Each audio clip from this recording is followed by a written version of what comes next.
d'abord la liberté de donner une sorte de réflexion générale sur la Russie et la France.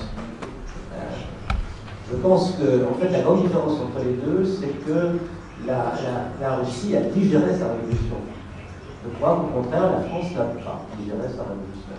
Et que d'une certaine manière, l'idéologie française est plus révolutionnaire que l'idéologie russe. Et qu'en gros, bon, mon exposé, ce sera un peu une sorte de dialogue à travers les siècles entre Rousseau et Berdyaev, dans la mesure où je pense que l'idéologie française est en grande partie fondée sur les erreurs de Rousseau. Alors il y a une sorte de duo en France. Je pense que c'est mon ami Landreau qui a fait allusion tout à l'heure. Il y a eu un homme politique et puis il y a eu un philosophe. L'homme politique avait eu un philosophe. L'homme politique, c'est Robespierre, qui est le modèle de tous les dictateurs de gauche. Vous vous souvenez sans doute de sa terrible formule sur la terreur sans laquelle la vertu est impuissante, et la vertu sans laquelle la terreur est néfaste. Autrement dit, la morale et la violence font, si j'ose dire, pour reprendre le thème précédent, cause commune. Et c'est sans doute le mal qui habite la pensée française, à partir de Rousseau, dont Robespierre était un grand lecteur. Je voudrais donc décliner cette dérive, en quelque sorte, en 4 points. Le premier point, c'est en fait la notion de vérité, qui, à mon avis, puisque vous avez vu le titre un peu provocateur de mon exposé, les idées morales sont-elles de droite? En France, ce que je dis là est un crime contre la pensée. Manifestement, la gauche a le monopole de la morale, ça ne se discute même pas. Et l'un des hommes les plus moraux qui soit en pensée philosophique, c'est bien sûr Rousseau. Eh bien, pour parler de morale, il faut d'abord s'entendre sur le socle de la morale. Comment voulez-vous faire de la morale si vous ne vous appuyez pas sur la vérité? Or, il y a une formule de Rousseau qui est assez extraordinaire. Cette formule de Rousseau, c'est écartons d'abord tous les faits, ils ne touchent pas à la question. Extraordinaire formule, parce que tout à l'heure, quelqu'un a évoqué Maritain, et pour les thomistes, auxquels j'appartiens, bon, il y a la définition de la vérité. La définition de la vérité, c'est adéquatio rei et intellectus, c'est-à-dire l'adéquation de l'esprit, de l'intelligence avec le réel. Il est tout à fait frappant de comparer ces deux phrases. Rousseau, c'est les faits dehors, je ne veux même pas en entendre parler. Pourquoi? Parce que je vais plaquer sur la réalité la vision que j'ai de la réalité. Vous avez là la définition même de l'idéologie. La pensée de gauche n'est pas morale parce qu'elle repose sur l'idéologie, c'est-à-dire sur une préférence pour une pensée subjective par rapport à la vérité objective. Alors cette erreur s'est déclinée sous plusieurs formes dans la pensée française, avec d'ailleurs les exportations. Nous n'exportons pas tout, mais là, en l'occurrence, l'idéologie, nous ne sommes pas venus à l'exporter. Voilà, vous avez eu d'abord une première pensée que nous avons importée, elle était allemande d'origine, mais elle est devenue pratiquement rayonnante dans l'université, c'est Marx. Elle est encore très présente dans nos universités. Le marxisme est prégnant sur la pensée française, il faut le savoir.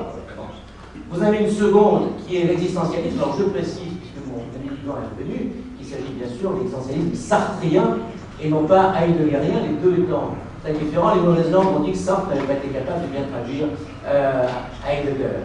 Mais il y a un point commun. Et il y a un point commun avec la troisième idéologie qui a été évoquée à plusieurs reprises tout à l'heure et qui règne en ce moment. C'est ce qu'on appelle l'idéologie du genre. Hein, la théorie du genre. Moi, j'ai entendu un ministre, qui n'était pas de gauche, c'est Luc Châtel, dire mais c'est une théorie scientifique. Ça n'est évidemment pas une théorie scientifique. Ces trois formes de pensée ont en fait deux points communs. Ils reposent toutes les trois sur l'idée que l'homme n'a pas de nature. Il est une construction. Ce sont des conceptions constructivistes. Et le deuxième aspect, c'est que si effectivement l'homme n'est pas déterminé en partie par sa nature, s'il n'y a pas de nature humaine en quelque sorte, alors c'est la culture qui l'emporte sur la nature. C'est ce qu'on appelle le culturalisme. Alors, c'est important pourquoi? Parce que ça va ouvrir de grandes portes à ce que j'appelle, excusez-moi pour les sociologues qui sont dans la salle, les sciences molles. C'est-à-dire des sciences, en fait, qui ne sont que des vecteurs de l'idéologie et qui ont servi à alimenter, précisément, ces grandes erreurs. L'économie, par exemple. Il y a un livre qui vient de sortir, qui est fort intéressant, qui s'appelle « Le négationnisme économique », et qui montre qu'en fait, il n'y a pas d'économie scientifique. Il y a des idéologies économiques qui s'affrontent et qui n'ont pas encore, évidemment, bâti une science. Si je parle de la théorie du genre, on est compte à quel point deux sciences molles ont joué un rôle important dans sa construction. La première, c'est l'ethnologie, qui s'est appliquée à montrer, de façon très sympathique, d'ailleurs très humaniste, un certain nombre de petites communautés qui avaient des particularités qui montraient que donc elles n'avaient pas de nature, puisque dans certains endroits un peu reculés, les hommes vivaient très différemment. Et vous avez notamment Margaret Mead qui avait écrit un ouvrage sur mœurs et sexualité en Océanie, et qui avait découvert cette tribu des mondes morts où les femmes n'aimaient pas être mères. Extraordinaire, voilà, des femmes qui n'aimaient pas être mères et qui aimaient tellement peu ça qu'elles tuaient leur nouveau-né masculin, ce qui est effectivement extrêmement rare dans l'humanité. Eh bien, ça, évidemment, était un cadeau à tous les penseurs féministes, et notamment à la compagne de Jean-Paul Sartre, Simone de Beauvoir. On ne naît pas femme, on le devient.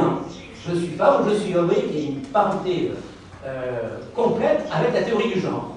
Être homme ou être femme, c'est pas la nature qui vous le dit, c'est vous qui pouvez le vouloir, et c'est la société, c'est la culture qui vous empêche d'être ce que vous voulez être.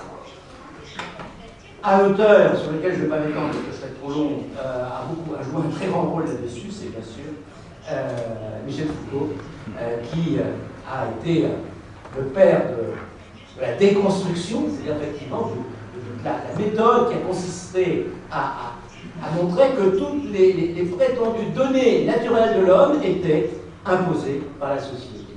Ce qui me conduit bien sûr à la deuxième idée. Cette deuxième idée, c'est celle de liberté. La liberté est évidemment tout à fait fondamentale pour la morale. Mais encore faut-il s'entendre sur ce que c'est que la liberté. Tout à l'heure, j'ai entendu une bonne définition. La liberté, je pense que quelqu'un qui est conservateur va se dire c'est le libre arbitre. C'est-à-dire la capacité pour une conscience de choisir et pour une volonté d'agir. Un être, une personne, qui a des racines, qui est quelque part, qui est en situation, comme aurait dit Sartre, eh bien, choisit et veut les conséquences de ce qu'elle veut. C'est ça, la liberté. Pas du tout. Quand vous analysez la pensée de Rousseau, vous vous rendez compte que c'est pas tout ça. L'adversaire de la liberté pour Rousseau et pour toute la pensée de gauche, ça n'est pas le déterminisme, ça n'est pas la contrainte, c'est l'aliénation. C'est ce qu'on retrouve dans le vocabulaire marxiste d'ailleurs. C'est le fait de ne pas pouvoir être ce qu'on peut être. Mais qu'est-on? Effectivement, qu'est-ce que l'on peut être? Et là aussi, on est compte qu'il y a une profonde contradiction dans cette conception de la liberté qui présente deux dangers évidents, puisque cette conception de la liberté va partir dans deux directions qui en fait vont nier la liberté. Si on applique la théorie de Rousseau à la lettre, qu'est-ce que l'homme libre pour Rousseau? C'est l'homme du contrat social, qui n'est libre que si, finalement, il est entièrement soumis à la société qui elle-même est libre. Et peut-être qu'elle est libre, mais lui, il n'est plus, en tout cas. C'est ce que Talmont, par exemple, a fortement qualifié de démocratie totalitaire. Rousseau est le père de la démocratie totalitaire. Et alors, vous avez une autre façon d'interpréter les choses. Vous savez, il y avait pratiquement un contemporain à quelques années près de Rousseau, qui a été cité tout à l'heure aussi, c'est Sade. Or, son contemporain, pratiquement à 20 ans près. Sade qui a participé à la Révolution. Hein, et lui donne l'interprétation autre de la libération de l'aliénation, c'est-à-dire effectivement la libération infinie, c'est-à-dire en gros la confusion entre la liberté et la transgression. Chaque fois que j'abats une barrière, chaque fois que je fais tomber un tabou à l'intérieur, etc., je me libère. Là aussi, vous retrouvez toujours les mêmes auteurs, et notamment cet auteur dont je viens de parler, c'est Michel Foucault. Tous les ouvrages de Michel Foucault, en fait, se terminent par des impasses. Qu'a-t-il fait? Il a montré qu'en fait, le fou n'était pas fou. que l'aliéné était quelqu'un qui simplement était considéré comme faux par la société, à un moment donné, et pas toujours de la même façon, suivant les époques. Il a montré aussi que, dans le fond, le prisonnier, dans Surveiller et punir, celui qui est dans une prison, subit la société. En fait, il ne devrait pas y être dans la prison. Et ensuite, il a fait, comme vous le savez, toute une étude sur la sexualité pour justifier, comme Margaret Mead justifiait le féminisme, il justifiait son homosexualité, en fait, son histoire de la sexualité. Et vous comprenez bien que, dans cette conception de la liberté, dans cette conception infinie, on se libère sans arrêt. On peut se poser une question sans dire, oui, mais d'accord, mais qui se libère? Qui est le sujet de la liberté? Eh bien, Foucault répond très bien. Il répond en disant, en fait, nous ne devons pas nous libérer de l'individu tel que la société nous l'impose, nous devons inventer de nouvelles formes de subjectivité. Impasse totale, c'est-à-dire qu'on ne sait plus du tout ce qu'est le sujet.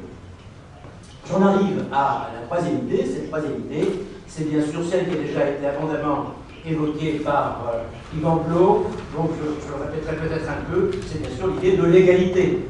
Pareil, vous trouvez chez Rousseau la base, comme Rousseau disait que bon, l'homme est libre et qu'il est partout dans les fers, il se libère, de la même façon, il disait l'inégalité, pardon, qui est nulle dans l'état de nature et qui croît en fonction de la société.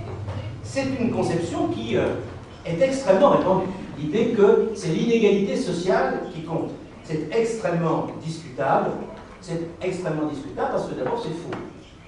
Il y a évidemment une inégalité naturelle.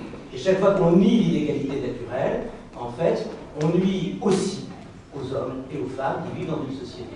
Je vais vous donner un exemple très simple. C'est l'égalitarisme dans le domaine de l'éducation. C'est un domaine que je connais bien puisque c'est mon monde professionnel. Prétendre que tous les enfants ont la même intelligence est tout simplement une idée idéologique. C'est faux. C'est totalement faux. Il y a des différences génétiques qui sont parfaitement admettre en matière de quotient intellectuel. Et cela a été démontré par exemple par Eysenck ou de Brer-Ritzen. Ça ne veut pas dire qu'il faut maltraiter ceux qui sont moins intelligents. Il faut au contraire partir de l'idée de Berdiaev dans son ouvrage sur l'inégalité, sur l'idée qu'en fait, eh bien, les esprits supérieurs sont évidemment plus créateurs que les autres, c'est-à-dire peuvent apporter plus à la société, que dans une société qui fonctionne bien, eh bien, ils peuvent apporter une aide considérable à ceux qui ont peut-être une autre forme d'intelligence, une intelligence un peu moins grande. Mais nier en revanche cette inégalité, c'est montrer un certain nombre de choses qui ne sont pas très morales. Et Berdiaev en soutient encore une, c'est notamment l'idée que souvent les égalitaristes ne sont pas mus par une idée très généreuse, mais sont mus, et là je le cite, tous vos sentiments négatifs, haine, envie, vengeance, vous enchaînent à la vieille vie et font de vous les esclaves du passé. Autrement dit, vous voulez l'égalité pour vous, et surtout pour vous venger la situation qui vous a été faite, mais en fait, vous ne le voulez pas vraiment. Et je crois que dans ce point de vue, il avait parfaitement raison. Alors, je terminerai en disant, pour ce point-là tout au moins, que l'égalité est fausse intellectuellement. Elle est fausse intellectuellement pour deux raisons. La première, c'est qu'elle s'oppose totalement à l'idée de justice. Souvent, on confond la justice et l'égalité. C'est tout à fait faux. Et c'est tout à fait faux parce que la vraie notion de justice, c'est la notion d'équité. Lorsqu'on rend justice, on doit tenir compte évidemment de la personne à l'égard de laquelle on rend justice. On ne peut pas donc traiter deux personnes de la même manière. Et les traiter exactement de la même manière, c'est être très injuste. Et c'est pourtant respecter l'égalité. De la même façon, on doit accepter des différences. Et des différences qui amènent tout à fait naturellement des inégalités juridiques. Exemple, la différence entre le national et celui qui ne l'est pas. Prétendre donner le droit de vote à tout le monde, y compris aux étrangers, c'est peut-être égalitaire, mais c'est parfaitement injuste. Et c'est notamment brouiller complètement la cause commune que peut défendre une nation. De la même façon, en ce qui concerne le fameux mariage homosexuel, prétendre qu'il y a un droit au mariage pour tous les hommes et pour toutes les femmes avec n'importe qui, en quelque sorte, c'est évidemment une stupidité. l'égalité dans la mesure où le mariage tient compte de la différence et de la complémentarité des sexes, et donc l'inégalité dans ce domaine est au contraire une mesure parfaitement juste et qu'il faut respecter. Mais l'inégalité, et ça me conduira au quatrième et dernier point, l'inégalité appelle une autre notion. Cette notion, c'est la notion d'ordre. Effectivement, quand il y a inégalité, il y a une hiérarchie, il y a un ordre. Et je ne pense pas qu'on puisse créer une morale sans qu'il y ait un ordre. Sans qu'il y ait un ordre entre le bien et le mal, sans qu'il y ait un ordre entre les vertus. Il faut penser à Platon. La sagesse est supérieure au courage, et le courage est supérieur à la tempérance. Et c'est justement le fait que les producteurs, soient tempérants, que les militaires soient courageux et que les dirigeants soient sages, qui fait que la société est juste. Il y a une hiérarchie, et c'est elle qui constitue la justice. Alors cette idée d'ordre est extrêmement importante parce qu'elle me conduit au quatrième concept, qui est le concept de la vie. La vie, c'est la transmission d'une organisation. La vie, c'est l'ordre. On a dit que le miracle de la Terre, c'était d'avoir précisément construit un monde qui est exactement à l'envers de l'ensemble de l'univers. L'ensemble de l'univers est conduit par l'entropie, par la déperdition de l'énergie, par l'égalitarisme en quelque sorte physique. Et dans la Terre, qu'est-ce qui se passe? Eh bien, il y a des êtres de plus en plus compliqués et de plus en plus performants qui existent parce qu'ils sont de mieux en mieux organisés. Autrement dit, c'est de la négantropie. Et par là même, on se rend bien compte à quel point l'égalité est contraire à la vie. Et ça, personnellement, je tiens à le dire ici, puisque cette réunion est consacrée aux lectures de Berdyaev, de dire que la lecture de l'ouvrage de Berdyaev sur l'égalité, qui correspond à cette intuition, m'a énormément marqué. Parce que je trouverai là vraiment exprimer de la meilleure façon cette idée profonde. Et il le dit tellement bien, puisqu'il dit à un moment donné que la religion de la révolution est une religion de mort. La religion de la révolution est une religion de mort. Et vous retrouvez là, bien sûr, la fameuse culture de mort quand évoquait les deux avant-derniers papes, aussi bien Jean-Paul II que Benoît XVI.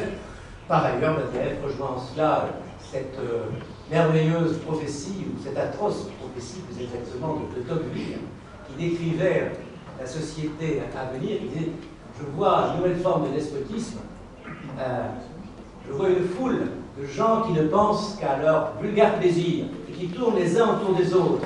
Et au-dessus, vous avez une autorité qui pense à leur bien et qui pense surtout à leur faire cesser de penser, à les faire cesser de penser et à leur enlever la peine de vivre. Je pense que cette société, nous la connaissons bien parce que c'est la nôtre. Il y a les bobos en haut qui ne pensent qu'à leur vulgaire plaisir et les assistés en bas qui ne pensent plus à grand-chose. Voilà ce que je veux vous dire. Je vous remercie beaucoup